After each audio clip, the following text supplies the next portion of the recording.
Before I begin any facial or cupping, I wanted to analyze her skin, the moisture level, see if she's hydrated, dehydrated, and this is a tool that I use. So she's at 23, all right. She's dehydrated. Her skin is dehydrated at this time.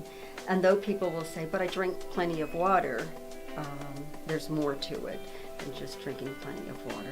So the cupping machine here will help with that hydration because we're going to get the help with the nutrients of the active ingredients that she will be applying on her after this, and it's not just going to sit on her skin, the topical, it will actually be able to penetrate.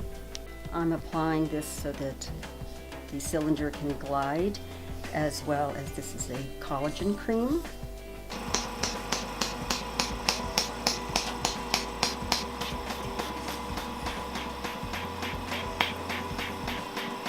So I'm doing 8 to 10 pulses, and I like going through 3 passes, starting on one side of the face, like this will be the right side, then I'll go to the left side.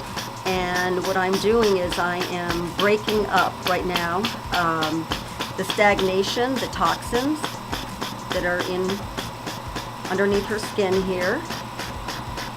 And then I will go into a fast mode, and that will help flush out the toxins. I've had people say they left here and they just had so much energy, and also though when they went to bed they slept so well. I have clients that come to me, a lot of teenagers, to have this service done, and their skin just, it feels better, looks better because we are getting rid of the inflammation. It's very relaxing and feels like I'm having my face massaged. Very, very comfortable.